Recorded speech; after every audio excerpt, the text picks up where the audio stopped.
Hi, it's MrByZ, and today I get back to doing a Bandai model kit. It's been a long time since I've done one, but the Mandalorian finally hit. I was able to order it actually through Target of all places, and so I got it all basically finished up. So let's go ahead and take a look what it looks like to put one of these together and what it looks like at the end.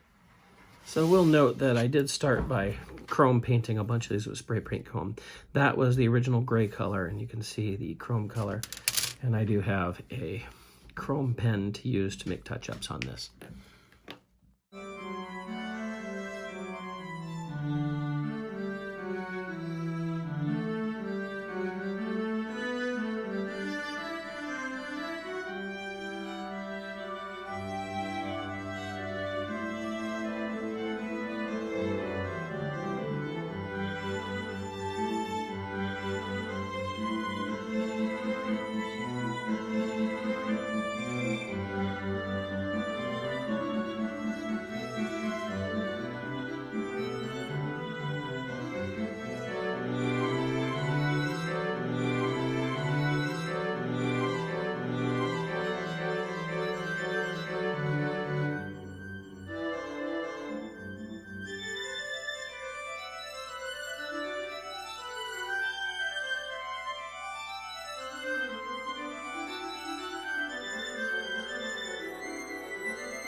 So here we have the final product.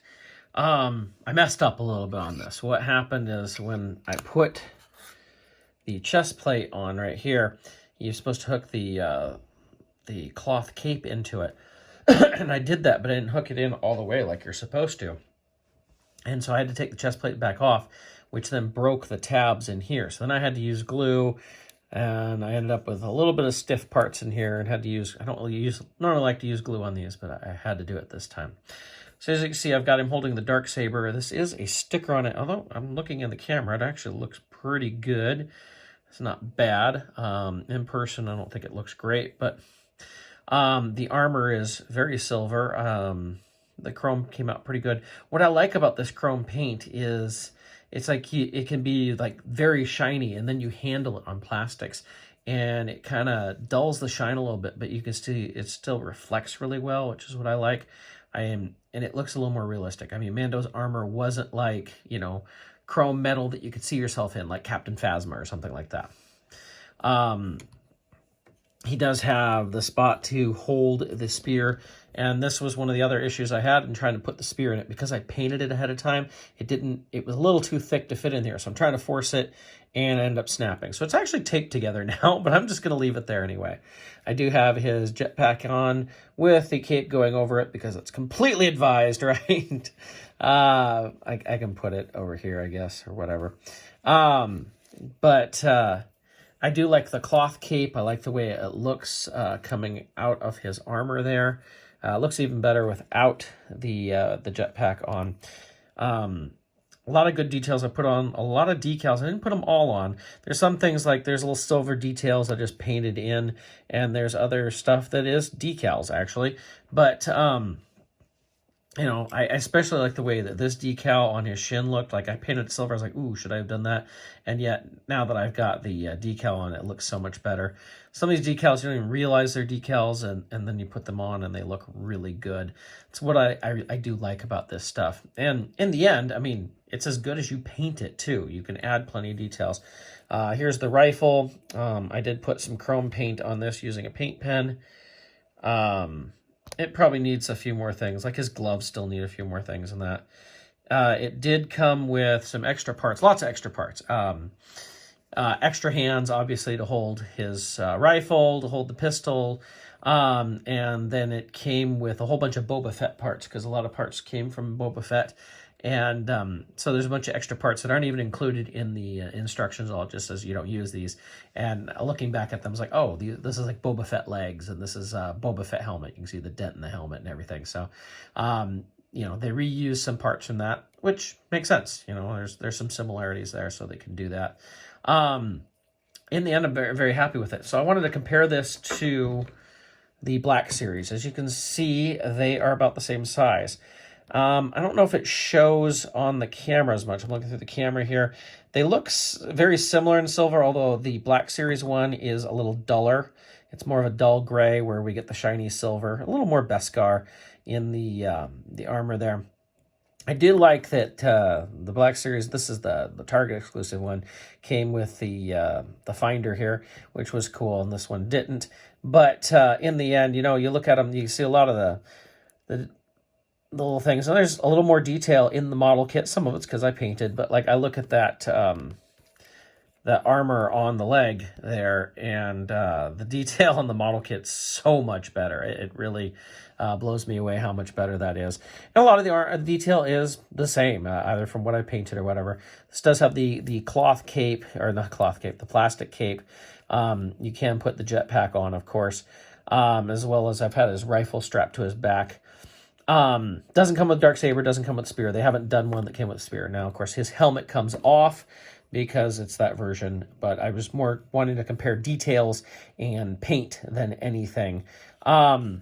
I mean, they're very comparable. In the end, I still think the Bandai model kits look a little bit better, but of course, you can make them look better if you want to. You know, you can add details into it. You can do more painting to add more into that. Like I could dirty them up more. Of course, granted, you could do that with your Black Series figures too if you want. I think the jetpack might show a really good difference in paint. So there you see how silver that one is, and this is the Black Series one over here. So you can really see the difference.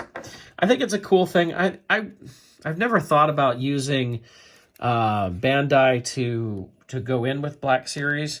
I think they work well enough on their own. I've kept all my Bandai stuff separate. I love the Bandai stuff. I'm just glad to finally get the Mandalorian, get something new, because they've just been seemingly doing a whole bunch of repaint droids or another Kylo Ren, stuff like that. So I'm waiting for Mando. I'm hoping they get more Mando stuff. There's plenty to draw on from the show. That would be great to see. But I think he's pretty cool. I'm very happy with him. And if you've never checked out these model kits, I should show they have tons of motion. I mean, yes, they're all snap together models, but they have lots of motion in them. About the same as Black Series, really. You can, and plus they can be very stiff. They have rubber pieces that help connect the joints and everything. So it makes it so you can do more with it. Even have waist joints here and everything. So it's pretty cool what all you can do with this. That it's a model kit, which is, you know, takes about 2 to 3 hours to put together.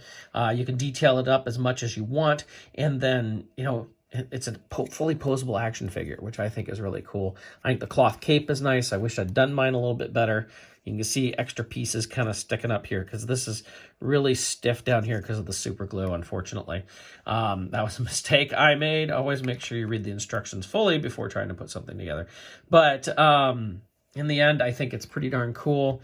You know, it was more expensive than the Black Series one, although not that much more. This Target one was about $30, and I think I paid $35 for the model kit. So they're not too far different in price. You get a little bit more. Well, actually, you got a lot with the Black Series one too, because this one came with the Beskar money. I think it came with the Grogu, if I remember correctly, and of course it has the removable helmet too. So I mean, you get your money's worth, I think, out of both of them. It is lighter. It's because it's, you know, model plastic, that sort of thing. But I'm very happy with it, and I look forward to more of these in the future.